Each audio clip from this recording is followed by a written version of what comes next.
paz de Jeová, a paz de Jesus Cristo, a paz do Espírito Santo. Iremos começar o culto nesta tarde de hoje, 8/4/2026, quarta-feira, 14h30 da tarde. Culto completo da tarde, aqui na sede da Igreja Pentecostal, Ministério Chama de Fogo, Fé de Verdade que tem, que fica na rua Armindo Pereira, número 340, bairro São Pedro, cidade de Ponte Nova, Minas Gerais, nação Brasil. Resumo do capítulo, 2 Coríntios capítulo 7. Paulo volta a expressar sua confiança e amor aos coríntios. Toda essa confiança pode parecer estranha, tendo em vista os conflitos que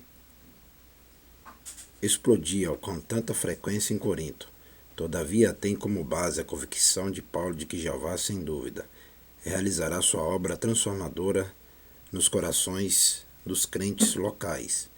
724 CF 51417. Então surge um assunto que soa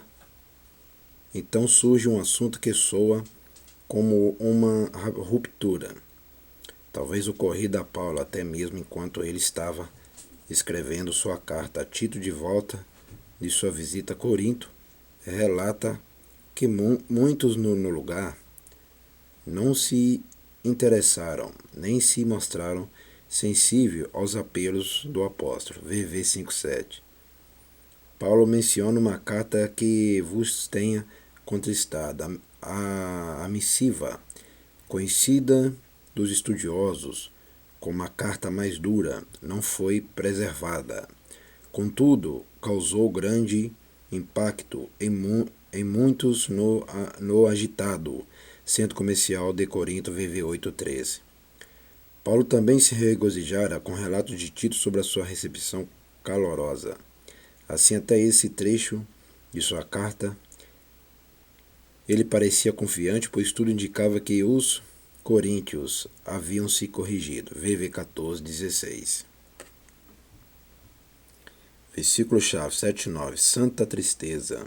Aplicação pessoal. Não titubeie em corrigir alguém que ama, por parecer-lhe desagradável. Conceito-chave Alegria P803. Destaques: retrospectiva. A conclusão da primeira parte de 2 Coríntios e a ênfase paulina em sua autoridade de apóstolo, capítulos 10-13, levaram muitos a acreditar que, após o relato de Tito, outros de Corinto comentaram com o apóstolo sobre uma resistência renovada e estimulada por falsos profetas, que atacaram com vigor a autoridade de Paulo.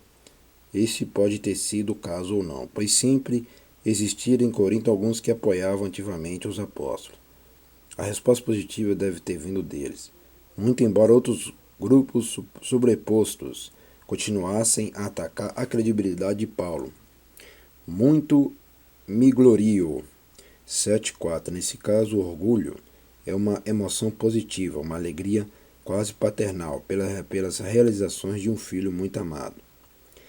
Se tivermos de nos sentir orgulhosos, vamos seguir o exemplo de Paulo e ficar orgulhosos com o crescimento espiritual de outras pessoas. É isso aí, ó.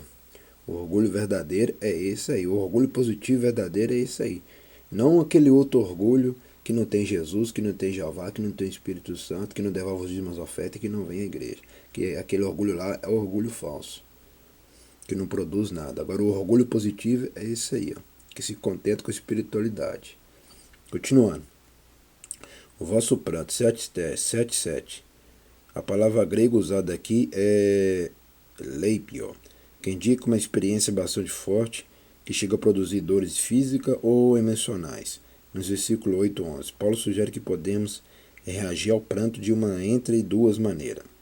Podemos deixá-lo produzir mudança de coração e tornar-nos mais sensíveis espiritualmente, ou podemos responder com ressentimento e autocomiseração. Neste último, o pranto se volta para o interior e nos endurece diante do Senhor Jeová, ou do Senhor Jesus, ou do Senhor Espírito Santo. O que faz o nosso pranto piedoso ou ressentido é o que nós fazemos com ele. Minha carta 7:8. Muitos acreditam tratar-se de uma epístola perdida enviada a Corinto depois de ter escrito a carta conhecida como 1 Coríntios, Entretanto, apesar da gentileza que sentimos nela, é possível que tenha parecido áspera aos coríntios e que esta seja a carta mencionada aqui por Paulo.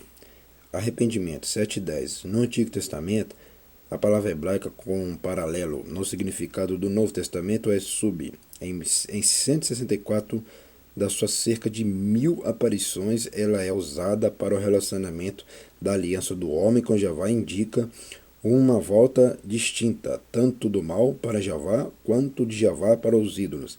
Semelhantemente, metanoia no Novo Testamento indica uma mudança de compromissos que se expressam pela alteração tanto de mente quanto de atitude, por conseguinte, de comportamento, como insistiu João Batista. Precisamos produzir frutos dignos de arrependimento. MT 3:8, em algumas passagens, o arrependimento é a equivalência funcional de convenção, o início da volta para Jeová. No caso em questão, arrepender é uma mudança de compreensão da igreja de Corinto sobre o pecado e as propostas deste mundo. Confrontado por Paulo, uma mudança de coração em relação ao próprio apóstolo. A prova de estar de inocente, 7:11. A palavra grega usada no texto é curiosa, pois o significado básico de aignos é estar incerto de profanação do cerimonial. A definição mais provável é de que os que responderam de maneira positiva a Tito se colocaram como corretos e foram purificados antecipadamente de qualquer culpa. Vamos agradecer agora por este culto nesta tarde de hoje. Soberano Jeová, ó Jesus Cristo, ó Espírito Santo, te agradecemos por este culto nessa tarde de hoje, que é 8/4/2026, quarta-feira, mês de abril. Abençoa somente os inscritos, abençoa somente os dizimistas, os ofertantes e todos que estão ajudando nessa obra. É o que eu te peço em nome do Pai, que é Jeová, em nome do teu Filho, que é Jesus Cristo, o Rei dos Reis, Senhor dos Senhores, em nome da pomba chama de fogo, que é o Espírito Santo. Amém e amém. Ainda nós estamos aprendendo tópico focalizado no esboço. Ministério, coleta, autoridade. Até o próximo culto à noite, que eu estarei de volta com força completa. Até lá.